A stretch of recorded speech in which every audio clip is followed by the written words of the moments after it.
সব আবাসিক হল খুলে দিতে 24 ঘন্টার আলটিমেটাম দিয়েছেন জাহাঙ্গীরনগর বিশ্ববিদ্যালয় বৈষম্য বিরোধী ছাত্র আন্দোলনের সমন্বয়করা।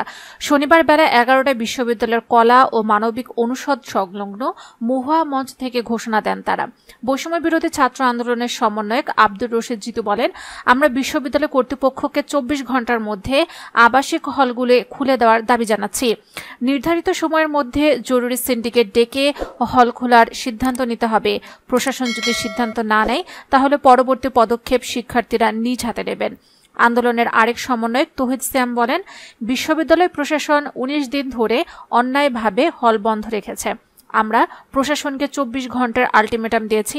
যদি হল খুলে দেওয়া না হয় তাহলে পরবর্তী ব্যবস্থা আর প্রশাসনের হাতে থাকবে না। শিক্ষার্থীরা ভিসি, প্রক্টর, প্রভোস্টদের পরিত্যাগ করবে। তারা নিজেরা নিজ দায়িত্বে হলে উঠে যাবেন।